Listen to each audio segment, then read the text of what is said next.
plateau, nouveau décor, nouvelle édition du Journal des Sports sur World H24. Bonjour chers abonnés et bienvenue. Nous allons débattre sur des thèmes d'actualité sur le football européen et comme d'habitude, je suis avec mon consultant Madou Aligné. Bonjour Madou. Bonjour Monsieur Hospice, comment vous allez? Je vais très bien. Très bien, ça fait un plaisir de vous retrouver. Le plaisir est partagé. Alors on vous retrouve tout de suite après le jingle.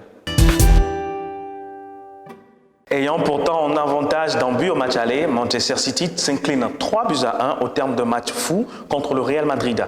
Guardiola, pensant que le match était déjà acquis, a sorti De Bruyne et Mahrez, pourtant buteurs. Les Citizens, diminués donc, coulent face au pressing madrilène. Alors, la première question, c'est l'élimination de Manchester City. Guardiola est-il responsable? Merci Monsieur Hospice. Guardiola n'est pas responsable de la défaite des Citizens avant-hier contre le Real Madrid. Sur le plan footballistique, je dirais le Real Madrid a plutôt maîtrisé le système de jeu de Pep Guardiola qui est toujours le 4-3-3 comme d'habitude, contrairement au système de jeu de Carlos Ancelotti qui a modifié un tout petit peu son système de jeu pour pouvoir dominer l'équipe des Citizens. D'accord, mais pourtant Guardiola avait sorti Kevin De Bruyne qui était le maestro, malgré qu'il n'a pas sorti un très grand match.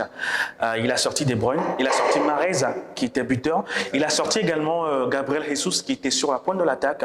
Alors là, devant, ce n'était plus très fort, donc je pense que c'est ça qui a basculé la rencontre, la fin de rencontre. D'habitude, c'est ces changements qui aident Guardiola à remporter les matchs. Quand on voit en Première Ligue, c'est toujours le même changement.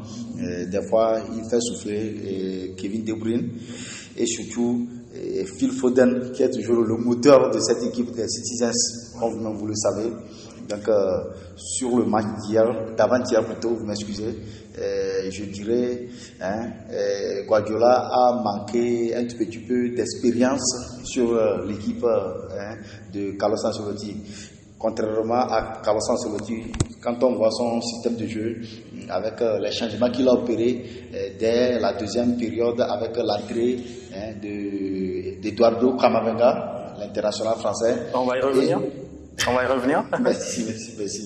Donc, en bref, c'était ça l'échec de Guardiola en matière. D'accord. En fin de match, à la 90e minute, le match Guardiola, comme je l'avais dit, comme je l'avais introduit, Guardiola pensait que le match était déjà acquis. Il a un but d'avance au match aller, il a encore marqué un but, donc il se disait bref, le Real ne peut plus jamais revenir, donc bref, même les joueurs sur la pelouse, je pense qu'ils ont baissé les bras, mais pourtant le Real croyait jusqu'au bout. Exactement. Dès la 85e minute de jeu, les Citizens avaient 98% de chances pour se qualifier pour la finale. Et après tout, bon, ils ont vu la finale s'échapper au bout des doigts comme cela. Et surtout, reconnaissant la capacité du coach italien Carlos Ancelotti. Ouais. Moi-même, j'ai été étonné, surtout avec les débuts, le doublé de Rodrigo, l'international brésilien, qui nous a tous donné de la joie avant-hier. D'accord. Et parlant de Rodrigo, c'est depuis 2 saisons déjà, je pense que c'est une compétition qui lui réussit. Il rentre, il marque, et c'était pas la première fois, il a fait pareil contre Chelsea, même en match de poule, il a démontré que c'est une compétition qui lui réussit parfaitement.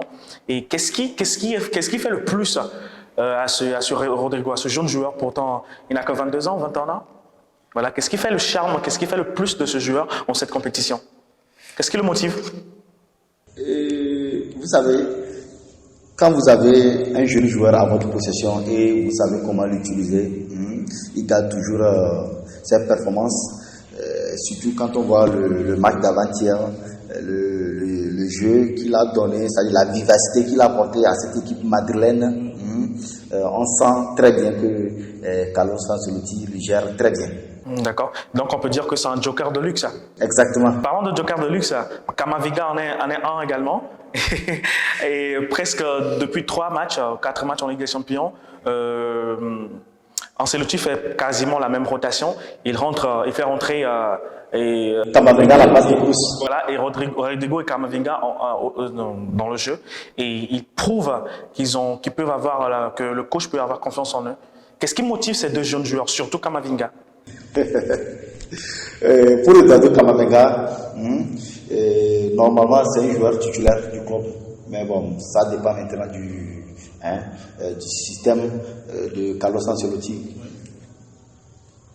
Quand vous trouvez un jeune joueur venir au club et vous constatez qu'il joue bien, normalement, il faut toujours le titulariser. Faut toujours le titulariser. Quand j'ai suivi ces 5 derniers matchs avec le Real Madrid, il a toujours reçu. Quand il rentre, il fait la différence. Il apporte de la vivacité, il apporte de la vitesse. Le milieu du terrain, il est toujours actif. Vous voyez, c'est un peu. Contrairement à Toni Kroos, nous-mêmes nous le savons tous qu'il a fait son temps. Ouais, c'est un peu, il a fait son temps, donc il faut souffler. Normalement, il devait jouer dès la 85e minute, on lui fait rentrer. Mais bon, le coach italien a choisi plutôt de titulariser Kroos à la place de Camavinga, et Camavinga serait toujours son remplaçant. Donc c'était ça le jeu d'avant-hier.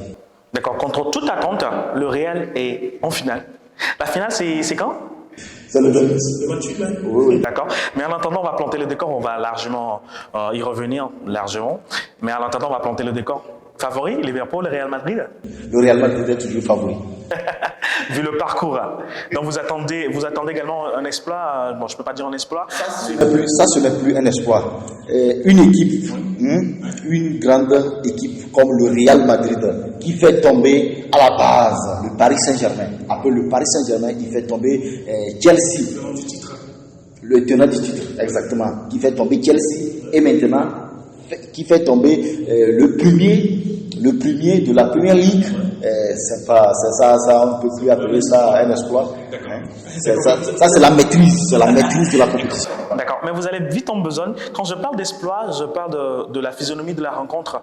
Vous voyez comme le Real va prendre un but ou 2 buts et dans le temps additionnel, ils vont revenir au score et ils vont gagner le match finalement.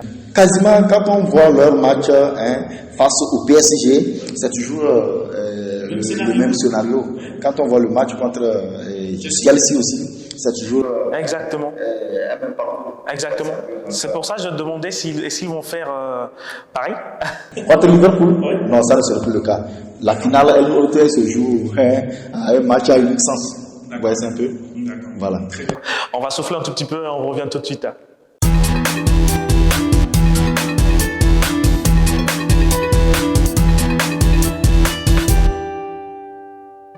Sacré champion d'Espagne le week-end dernier, Carlo Ancelotti ajoute encore un trophée à son palmarès. Le technicien italien devient donc le seul manager à remporter les 5 grands championnats d'Europe. Donc la question c'est, Ancelotti est-il devenu le meilleur entraîneur de l'histoire du football? Carlos Ancelotti, meilleur entraîneur du monde? Oui, tout à fait. Au vu de ce qu'il produit sur le monde, c'est-à-dire au niveau européen, je dirais c'est lui le meilleur entraîneur du monde actuellement. Un coach qui a remporté 5 coupes dans les 5 championnats différents, c'est pas tout à fait amusant. Il a remporté une coupe avec la Ligue 1, une coupe avec l'Angleterre, une coupe avec la Serie A, une coupe avec la Bundesliga en Allemagne, et actuellement il est revenu dans la Liga pour remporter, disons, un doublé qui est déjà en cours. Le championnat est déjà plié, donc la Ligue des Champions, certainement, il va remporter cette coupe pour pouvoir combler le vide qu'il avait laissé. Et trop Real Madrid, rendez-vous le 28 mai. Mais vous savez... Vous m'excusez, c'est pas que je crois au Real Madrid, mais vu ce que le Real Madrid produit actuellement sur le plan footballistique, tout est clair. Vous voyez ça un peu? Voilà. On a déjà clos le débat du Real Madrid, on ne va pas y revenir. Alors là, Carlo Ancelotti, il a certes remporté les grands championnats, tous les grands championnats européens, mais c'est avec les meilleurs clubs de chaque championnat. Le Paris Saint-Germain, à son époque, il n'y avait pas meilleur. Le Bayern Munich qui marchait sur l'Allemagne avant qu'il n'arrive. Même le Real Madrid, qui était à son prime. Vous voyez? Donc, finalement, quand il a entraîné les équipes de seconde zone comme Naples ou Everton, il a échoué. il a été viré à Naples et Everton, c'était pas mieux. Quand on parle de son parcours à Everton et Naples, on ne peut pas regarder ça pour le juger sur le plan négatif. Vous voyez, c'est un peu, on ne peut pas comparer Everton au Bayern Munich, soit le Real Madrid, soit le Paris Saint-Germain. Non. Bon, un coach, il a le droit d'aller, comme Everton, d'aller relever le niveau du jeu de l'équipe. Vous voyez, c'est un peu, donc c'était le cas pour Carlos Ancelotti. D'accord. Mais ce que moi je veux dire, c'est, en fait, c'est pas un entraîneur qui va façonner une équipe, comme Jürgen Klopp par exemple, qui était venu à Dortmund. Dortmund était une équipe presque de seconde zone. Oui. Il était venu à Liverpool, Liverpool était devenu une équipe de seconde zone qui jouait à l'Europa. Actuellement, Liverpool est sur le toit de l'Europe. On est d'accord? Oui. Là, on peut dire que Jürgen Klopp est un grand entraîneur. C'est pas comme si je jugeais Ancelotti, mais là c'est une analyse que je suis en train de faire. On peut dire que Ancelotti, il n'entraîne que il ne gagne qu'avec les grandes équipes. Dire qu'il ne gagne toujours qu'avec des grandes équipes, non. Quand on voit avant son arrivée au Real Madrid, le Real Madrid était en difficulté dès le départ de Zinedine Zidane. Donc il était obligé de venir relever le niveau de l'équipe, le niveau de jeu de l'équipe madrilène. Vous voyez, c'est un peu. Si vous voyez avec la jeunesse qui est au pouvoir au Real Madrid actuellement, avec les Eduardo Camavinga, les Rodrigo, les Dani Ceballos qui viennent tout récemment d'Arsenal, oui, et surtout avec la défense qu'il a modifiée complètement. Si vous voyez maintenant Eder Militao qui est toujours titulaire, et surtout le départ de Raphaël Varane et de Sergio Ramos, nous on pensait que ça allait devenir un vide dans la défense madrilène, mais au contraire, il a su ramener à la base du Bayern Munich pour venir combler le vide. D'accord. Mais sur la forme, on peut dire, d'accord, Ancelotti, il est très bien, il entraîne bien, mais dans le fond, on ne voit presque rien. C'est pas une équipe qui fait rêver côté schéma tactique. C'est pas une équipe qui produit du tiki-taka, faux neuf, gegenpressing. C'est une équipe qui joue directement sur le côté défense, jeu de transition sur le côté Vinicius, tête sur centre sur Benzema. Et moi je pense plutôt que c'est le discours qu'il souffle à ses joueurs, ce qu'il dit à ses joueurs qui leur donne un peu plus de la force sur la pelouse. Sinon au niveau tactique, ça ne donne pas grand chose. À la base, le Real Madrid, comme vous le connaissez, n'a pas l'habitude de jouer le tic-tac. Le système de jeu du Real Madrid, c'est de toujours gagner. Peu importe le système de jeu que vous produisez sur le terrain, à la fin, c'est la victoire, le Real Madrid veut. À la fin, c'est toujours la victoire. Quand on regarde le système de jeu du FC Barcelone actuellement, quand on voit le FC Barcelone qui joue contre une équipe, par exemple, je prends Séville ou Valence actuellement, vous allez voir qui domine catégoriquement la possession de balle. Vous allez voir le Barcelone, le FC Barcelone qui a une possession de 60 contre 40. Vous voyez, mais à la fin, on voit l'équipe adverse qui gagne, le FC Barcelone. Contrairement au Real Madrid, c'est pas ça. Le Real Madrid, quand il commence le match, c'est de toujours gagner le match. Et c'est ça qui se produit actuellement. Quand on voit le match contre les Citizens, au début du match, les Citizens avaient maîtrisé catégoriquement le match. Vous voyez, c'est un peu. Il se passait à la finale, mais au finish, avec les 3 changements ou les 2 changements de Carlos Ancelotti, ça a tout changé. En espace d'une minute, 2 buts, vous-même vous ne voyez pas que c'est un peu magique. Monsieur Voilà. D'accord. Donc Ancelotti pourrait s'inscrire sur la durée. Est-ce que c'est un projet en long terme ou il va faire encore une saison et ils vont changer d'entraîneur? Ça dépendra maintenant de Florentino Pérez, le président du Real Madrid. C'est à lui de voir le travail que Carlos Ancelotti apporte à l'équipe madrilène. C'est à lui de décider de lui prolonger ou de couper son contrat. Mais moi, à mon avis, il doit toutefois prolonger son contrat comme vient de le faire l'équipe des Reds. Liverpool avec Jürgen Klopp. D'accord. Justement, c'était la question que je voulais vous poser. Si vous étiez à la place de Florentino Pérez, vous allez prolonger Ancelotti de combien de saisons? Je vais le prolonger sans doute de 5 saisons supplémentaires. D'accord. Et après le virer après 2-3 défaites? C'est pas ça, je lui donnerai la chance de terminer le travail qu'il a. Voilà. Mais avant de lui donner de la chance, il faut s'assurer que Real Madrid ne soit pas relégable. Non, ça ne serait pas le cas. D'accord, on va revenir tout de suite après la pause.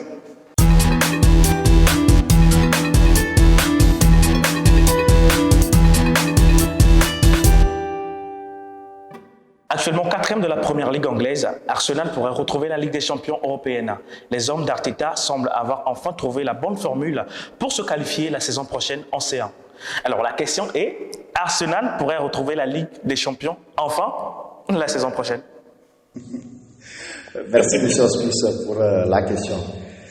Michael Arteta, le technicien espagnol, arrivé sur le banc d'Arsenal depuis 2019, a remporté une FA Cup en 2020 et terminé 2 fois au 8e du championnat d'Angleterre. Et surtout quand on voit son parcours actuellement, le parcours est fabuleux. Et donc il a catégoriquement raison d'être prolongé à quelques saisons de plus. Ah, il a été prolongé également? Il a été prolongé. D'accord. Et vous traitez le bilan de... Déjà, merci pour le bilan d'Arteta. Et vous qualifiez le bilan d'Arteta fabuleux. 8e de première ligue anglaise pour une équipe comme... Actuellement, ils occupent la 4e place de première ligue. Ah d'accord, donc c'est ça qui rentre en jeu, le sacre en FA Cup en 2020 contre Chelsea. Exactement. Et là actuellement qui sont devant Tottenham et Manchester United. Tout à fait, actuellement sur Tottenham ils sont à 5 points d'avance. Avec un match en retard. Avec un match de retard. Donc on peut parler de ça comme un bilan totalement exceptionnel. D'accord, d'accord. Donc vous voyez plus Arsenal en Ligue des Champions la saison prochaine que dans une autre compétition? Tout à fait. Vous misez une pièce sur eux? Actuellement, il va falloir faire tout possible, renforcer l'effectif qu'il a à sa possession actuellement pour pouvoir jouer la Ligue des Champions dès la saison prochaine. D'accord. Donc vous ne pensez pas que c'est une équipe qui pourrait rivaliser contre d'autres équipes? Déjà, on voit Thomas Partey qui est blessé. Là, El Nini est en train d'assurer l'intérim. Donc, vous ne pensez pas que c'est suffisant? Très suffisant. Quand on voit avec les Bukayo Saka, avec les Smith Rowe, et mon ami norvégien, Odegaard, et on voit une ambition dans l'équipe des Gunners actuellement. Et quand on voit Michael Arteta, il a fait tout possible mettre la jeunesse au pouvoir au sein de cette équipe des Gunners actuellement, au sein de cette équipe d'Arsenal.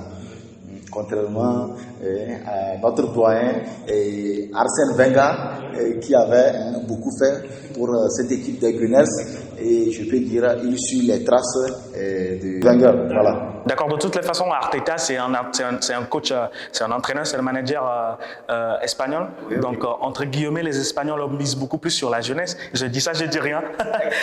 Et parlant de jeunesse, vous ne pensez pas que Aubameyang qui a quitté le club, c'est ça qui a libéré le mental des joueurs? Parce qu'on disait que quand Aubameyang était là, il y avait une indiscipline totale.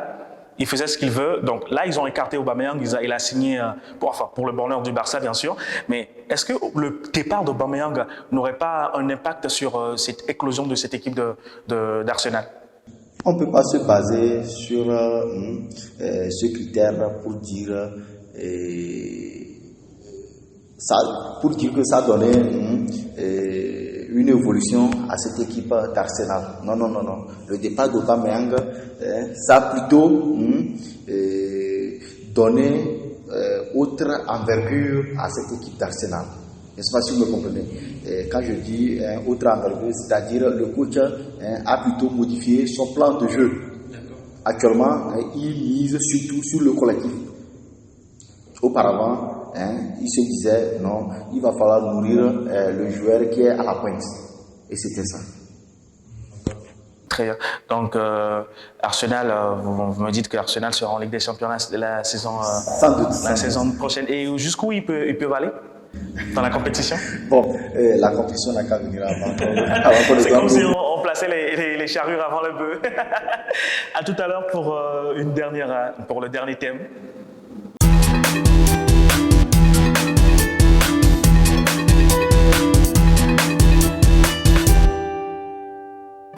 Longtemps annoncé au Real Madrid la saison prochaine, Kylian Mbappé pourrait finalement prolonger au PSG.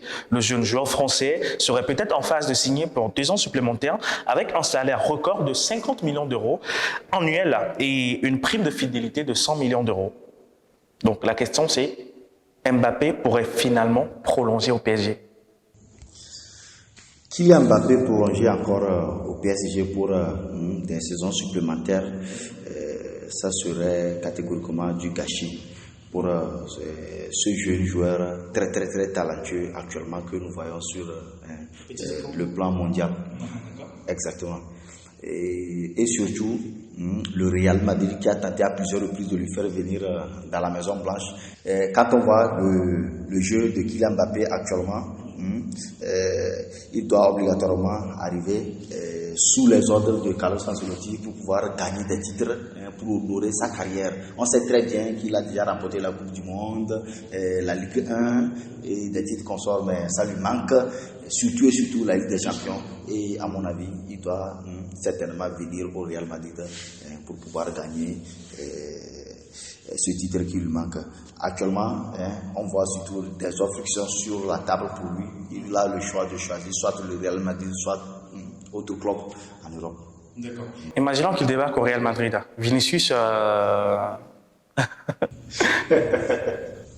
S'il débarque actuellement au Real Madrid, ne pensez jamais que Vinicius Junior serait toujours au banc. Non, non, non. Le coach va donner un autre système de jeu pour pouvoir faire jouer Vinicius et Kylian Mbappé et Benzema. Voilà. D'accord. Donc, vous pensez beaucoup plus au trio Vinicius, Benzema et Mbappé. Exactement. D'accord. Mais disons qu'il signe aujourd'hui et dans 5 ans, on va avoir encore Karim Benzema. Vous-même, vous le savez, Karim Benzema, c'est un joueur d'autres modèles. Quand je parle d'autres modèles, actuellement, c'est le meilleur numéro 9 au monde. Vu ce qu'il produit au Real Madrid actuellement et ce qu'il avait produit pour le Real Madrid, on ne peut pas dire l'arrivée de Mbappé va éteindre Karim Benzema pour les saisons à venir. Non, non, non, non. Plutôt, ça va créer un bon collectif offensif pour ces 3 attaquants. Soyons fous. Imaginez Kylian Mbappé au Real Madrid la saison prochaine et Lewandowski et au Barça la Ce que saison vous prochaine. savez, le nom de Lewandowski est toujours cité au FC Barcelone. Barcelone. Oui, justement, Voilà. c'est pour ça que j'aimerais qu'on soit un peu fou. Imaginez un trio Lewandowski, Aubameyang, Ansu Fati, d'accord, et un trio Aubameyang, un trio Vinicius, et Benzema et Mbappé. Le classico, ça sera Chaubion. Non, un trio Vinicius, Mbappé, Benzema, contrairement pour le FC Barcelone, un trio Aubameyang, Lewandowski Ansu et Fati, Fati. je ne sais pas, ouais. Dembélé, Aubameyang, Dembélé, Oui, Lewandowski, oui. Fati. Moi, je dirais le trio Madeleine serait toujours un trio exceptionnel. D'accord. Là, vous parlez en tant que fan du Real. Non, je ne parle pas en tant que fan du Real. N'est-ce pas si vous comprenez? Oui, Moi, je parle en regardant les statistiques. Actuellement, ce que Karim Benzema produit pour le Real Madrid. Ouais. Vous savez, quand un attaquant quitte un autre club pour venir dans un autre club, ce n'est pas du tout facile. Comme on est actuellement en train de citer le nom de Robert Lewandowski au FC Barcelone, quand il quitte la Bundesliga, on ne sait jamais, quand il quitte la Bundesliga pour venir en Espagne, au FC Barcelone, on ne sait jamais, peut-être que son jeu peut toutefois diminuer. Donc, on ne peut pas actuellement comparer ces 2 trios sur le plan footballistique. Voilà. Donc, vous pensez, revenons sur Kylian Mbappé, vous pensez que quand Kylian Mbappé va signer au Real Madrid, ça va pousser sa carrière, ça va donner une autre dimension à sa carrière, il pourrait prétendre au Ballon d'Or? Exactement. Mais là, aujourd'hui, il est entouré de stars au PSG. Il est entre Neymar et Lionel Messi. Di Maria, avec toute la pléiade de stars du PSG. C'est pas plutôt du fait d'entourer avec des stars comme les Lionel Messi, les Neymar, les Di Maria et autres qui peut l'amener à remporter la Ligue des Champions. Non. C'est plutôt avoir un coach qui peut donner, soit imposer son système de jeu. Un coach qui va dire Kylian Mbappé, désormais tu fais cela, tu fais ceci. Et certainement, Carlo Ancelotti peut toutefois le faire pour Kylian Mbappé. D'accord. Imaginons, sur un fou, imaginons qu'il prolonge au Paris Saint-Germain. Qu'est-ce qui va se passer? Bon, s'il prolonge au Paris Saint-Germain aussi, c'est pas mal. Mais seulement que reste à savoir s'il peut gagner la Ligue des Champions qui les manque depuis depuis plusieurs années. D'accord. Mais on a vu l'offre mirobolante que le Paris Saint-Germain a formulée à ce jeune joueur. Est-ce que la famille, peut-être on peut dire, on ne sait pas, Saint-Germain, la famille peut agir? Parce que là, c'est ça. Enfin, c'est une offrande. Hein, c'est impactant. Bon, maintenant, c'est au joueur de décider actuellement. Oui. Est-ce que la famille peut influencer sa décision? Vous savez, comme venu de le dire, il a une offre mirobolante sur sa table. C'est à lui de décider soit de poursuivre l'offre, soit d'aller chercher des titres qui vont plutôt honorer sa carrière footballistique. N'est-ce pas si vous me comprenez? On sait clairement s'il va au Real Madrid, il ne peut pas jouer 3 saisons ou 4 saisons sans remporter la Ligue des Champions. C'est quasi impossible. Même vous connaissez le Real Madrid actuellement sur le plan mondial. D'accord. On va enfin arrêter de parler du Real Madrid. On va finir de parler de Kylian Mbappé également, parce que quand on parle de Kylian Mbappé, vous parlez du Real Madrid également. Avant de terminer, un mot sur Dimitri Payet, qui passe déjà 18 saisons sans le moindre titre. Sans le moindre titre, à mon avis, ça dépend du club, l'Olympique de Marseille actuellement. Et avant-hier, il a eu une blessure. On ne sait pas pour le moment si la blessure va durer ou ça serait une courte blessure. Donc, depuis son arrivée à l'Olympique de Marseille, il a beaucoup fait pour le club quand même. Notez-le, il a beaucoup fait pour le club. Justement, ne se sent pas seul? Trop seul? Non, trop seul, non, mais plutôt c'est l'entourage. Il faut plutôt un coach qui viendra modifier le visage de l'Olympique de Marseille. Mais vous nous avez dit hier, enfin pas hier, à l'édition précédente que le coach argentin, c'était le coach qu'il fallait à l'Olympique de Marseille. Oui, exactement. Mais actuellement, quand on voit le niveau de jeu de l'Olympique de Marseille, ils ont catégoriquement régressé. Et surtout au début, ça allait bien. Mais ces derniers jours, on voit que des déceptions. Il pourrait rejouer la Ligue des Champions. Il pourrait retrouver la Ligue des Champions. Mais avec quel joueur? Ils vont jouer ça avec quel joueur? C'est ça le problème. Il faut se qualifier d'abord. Bon, merci. Mais pour le match en Europa League conférence contre le Feyenoord, vous ne pensez pas qu'ils ont trop sous-estimé cette équipe? Tout à fait, ils ont sous-estimé cette équipe de Feyenoord.